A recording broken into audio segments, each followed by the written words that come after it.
ఎవరి ప్రధాని అయితే బాగుంటుంది అనుకుంటున్నారు? డాక్టర్ కేఏ పాల్. నేను డాక్టర్ కేఏ పాల్ చాలా సపోర్ట్ చేస్తా. ఎందుకంటే బాగా ఒక మంచి విజన్ ఉన్న వ్యక్తి అంటే ఆయన ఒక్కడే.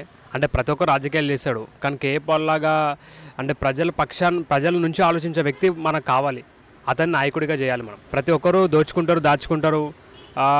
అంటే సీట్ ఎక్కిన తర్వాత ఒకలాగా, సీటు ఎక్కిన తర్వాత ఒకలాగా హామీలు ఇస్తారు, హామీలు నెరవేర్చరు. స్కీమ్లు పెట్టి స్కాములు చేస్తూ ఉంటారు ప్రతి ఒక్కరు. మనం ఇప్పుడు చూస్తున్నాం కదా, గత ప్రతిపక్షం కానీ పాలకపక్షం కానీ ప్రతి ఒక్క ప్రజలు ఏం చేస్తున్నారంటే ప్రతి ఒక్కరు ఊరు నుంచి కంప్లైంట్ చేస్తున్నారు, ఈయన అట్లా చేస్తారు, ఈయన ఇది చేయలేదు. ఇప్పుడు వీళ్ళిద్దరు ఉన్నారు, టీడీపీ చంద్రబాబు నాయుడు అప్పుడు సీఎం ఉన్నప్పుడు ఏం చేయలేదు, అవన్నీ ఇప్పుడు నేను చెప్తా point to point.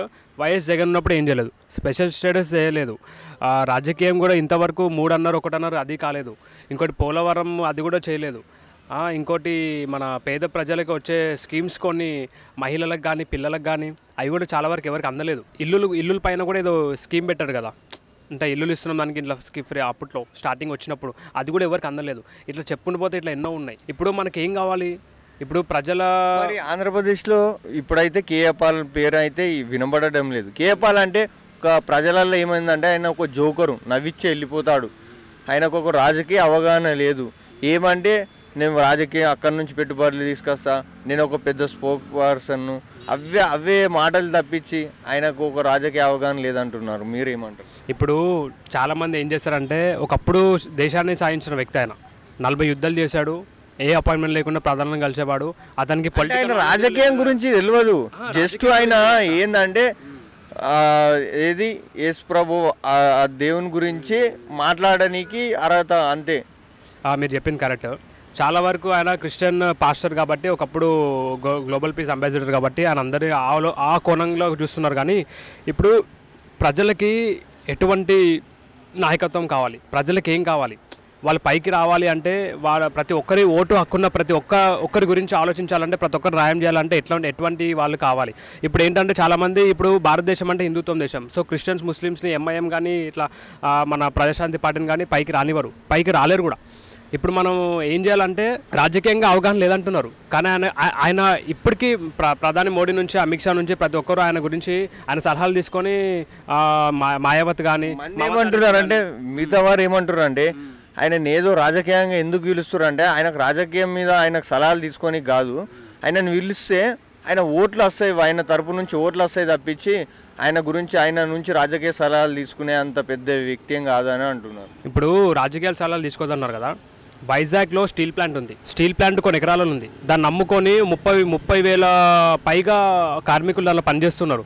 Vizag steel plant close అయిపోయి ఎన్నో నెలలు అవుతుంది, సంవత్సరాలు అవుతుంది. ఇప్పుడు దానిపైన ఒకరు కూడా మాట్లాడే వ్యక్తులు స్పందించాలి. ఫస్ట్ టైం వచ్చి అక్కడ వైజాగ్లో మీటింగ్ పెట్టి ధర్నా చేసి మొత్తం అంతా నిద్ర తిండి లేకుండా అక్కడ క్యాంప్ వేసుకొని మోడీ అదనులకి మన జగన్మోహన్ రెడ్డి అమ్మేస్తా అంటే మళ్ళీ డాక్టర్ కేఏ పాల్ కదా వచ్చి అంత ఫైట్ చేస్తుంది. రాజకీయ పరంగా ఆయనకు నాలెడ్జ్ లేదని మనం అనుకుంటున్నాం, కానీ ఆయనకి ఎంతో నాలెడ్జ్ ఉందని చెప్పి గొప్ప గొప్ప పొలిటీషియన్ పిఎంలు ఈయన గురించి ఆయన అంత టాలెంట్ పర్సన్ ఉంటే మరి నామినేషన్లు ఆంధ్రప్రదేశ్లో నామినేషన్లు వేసిన 2 తావులలో ఒక నామినేషన్ దగ్గరికి అందలేడు. ఒక అభ్యర్థికి నామినేషన్కు గన్ని రోజులు గడువిచ్చినాక కూడా ఒక నామినేషన్కు కూడా టైం అందలేదు. టైం క్లోజ్ చేసి గేట్లు క్లోజ్ చేసారు.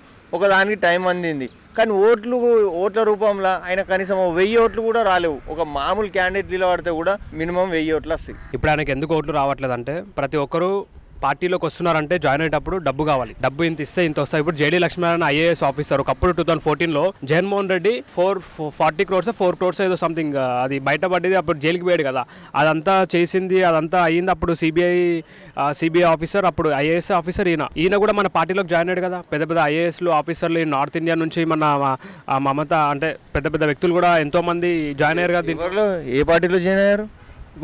మన గద్దరన్న కూడా జాయిన్ అయ్యాడు ప్రజాశాంతి పార్టీలో. చాలా మంది జాయిన్ అయ్యారు ప్రజాశాంతి పార్టీలో. ఒకటి గద్దర్ తప్పించి అంత పెద్ద నాయకులు అయితే ఎవరు జేడీ లక్ష్మీనారాయణ అందులో రాలేడు, జనసేనకి వెళ్ళాడు. జేడీ లక్ష్మీనారాయణ ఏం చెప్పారంటే, నాకు 1000 కోట్లు ఉంటే మన పార్టీలో నేను మీ దాంట్లో జాయిన్ అవుతా అని చెప్పాడు. సార్ ఏం చెప్పాడంటే, మా దగ్గర ఏమీ లేవు, పైసలు లేవు, మీ దగ్గర ఉన్న పైసలు మీరే ఖర్చు పెట్టుకోండి, మీరే ఎందుకంటే ఇప్పుడు ఎందుకు డబ్బులు ఖర్చు పెట్టాలంటే కేఏ పాల్ ప్రస్తుతానికి ఇప్పుడు ఆయన FD అకౌంట్ క్లోజ్ అయిపోయింది. ఇప్పుడు రూల్ ఏముందంటే, ఈయన 1 రూపాయి కూడా ప్రజల సొమ్ము ఆయన సొమ్ము ఖర్చు పెట్టాలి, బయట నుంచి ఫారెన్ నుంచి తెచ్చే డబ్బులు ఖర్చు పెట్టడానికి వీల్లేదు. సో ఆ విధంగా ఆయన రాలేకపోతున్నాడు. అందుకే ప్రెస్ మీట్లు పెట్టుకుంటూ బీసీ ఎస్టీ ఎస్సీలని వాళ్ళకి న్యాయం జరగాలని వాళ్ళ కూడా ఫైట్ చేసుకుంటూ ఆయన ప్రెస్ మీట్ పెట్టినప్పుడల్లా క్రైస్తవులు అదే ఆ మాట తప్పించి ఆయన నేను ఇది చేస్తా గది చేస్తా అని చెప్తలే.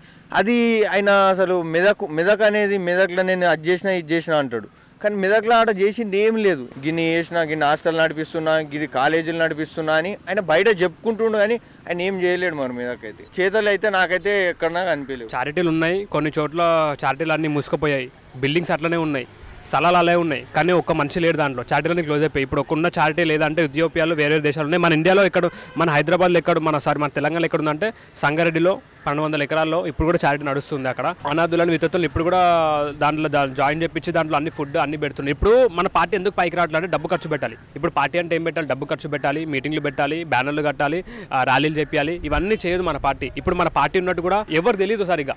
ఈయన పోటీ చేస్తున్నట్టు ఎవరు తెలియదు, కేపాలు ఈయన ఉన్నట్టు తెలియదు. ప్రెస్ మీట్లు అంటే న్యూస్ తెలుసు, పోటీ చేస్తుంది అన్నీ తెలుసు, కానీ ఆయన మాట్లాడే తత్వం, ఒక దగ్గర స్పీచ్ ఎట్లా ఇవ్వాలి అది తెలుస్తలేదు. ఒక మేనిఫెస్టో పెట్టడానికి కూడా సరిగా రావడం లేదని ప్రజలు అంటున్నారు.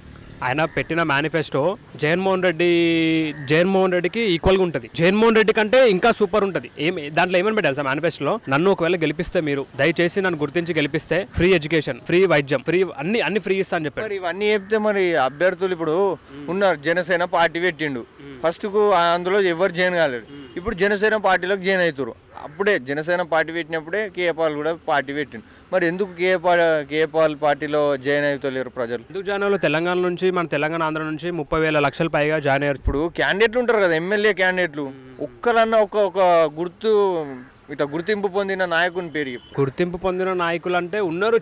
ఇప్పుడు ఆయన ఏంటంటే ఆయన ధ్యేయం, ఆయన పనితత్వం ఏం తెలుసా?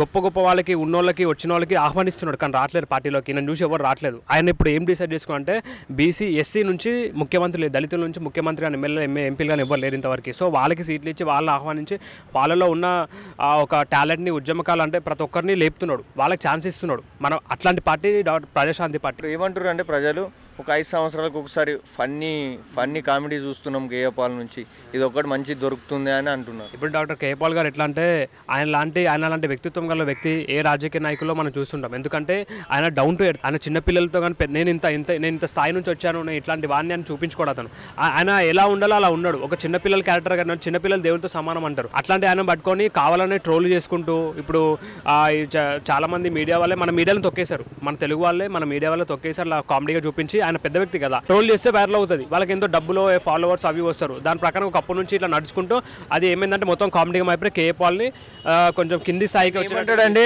నేను తెలంగాణ సీఎం అవుతా అంటాడు, ఒకసారి ఆంధ్రప్రదేశ్ సీఎం అవుతా అంటాడు, ఒకసారి ఇండియా పిఎం అవుతా అంటాడు, ఒకసారి ప్రధాని మోదీ వచ్చిండు అంటాడు. ఇవన్నీ అనేవారు కదా, ఆయన ఒక చిన్న పిల్లవాడి కంటే ఇంకా చిన్నగా అయిపోతుంది. అంటే కొన్ని మీటింగ్స్ అప్పుడు జరిగిన సిచ్యువేషన్ బట్టి, సందర్భం, సమయం బట్టి ఆయన అప్పుడప్పుడు అంటే ఏమని మాట్లాడతారంటే, ఆయన సీఎం క్యాండిడేట్ కాదు, ఆయన పిఎం క్యాండిడేట్. యాక్చువల్గా అంత స్థాయి ఉన్న వ్యక్తి. ఇప్పుడు దేశం జీడిపి తగ్గిపోతుంది. ఇప్పుడు ఎంతో మంది, ఇప్పుడు ఎన్నో మోడీ నుంచి, ఇప్పుడు మన చిన్న ఎమ్మెల్యేల నుంచి, ఎంపీ నుంచి, మన సీఎం నుంచి ఎంతో మంది ఎన్నో హామీలు ఇచ్చారు కదా, ఎన్నో చెప్పారు కదా ప్రజలకి. ఒకటన్నా చేశారా? ఏం చేయలేదు. ఇప్పుడు అంతెందుకు షణ్ములమ్మ ఉంది, కాంగ్రెస్ లో జాయిన్ వచ్చింది. ఇప్పుడు జగన్మోహన్ రెడ్డి ఇప్పుడు మామూలు క్యాండిడేట్లు పడ్డా ఎన్నో కొన్ని ఓట్లు పడతాయి, కానీ ఆయనకు మినిమం 1000 ఓట్లు అంటే అది.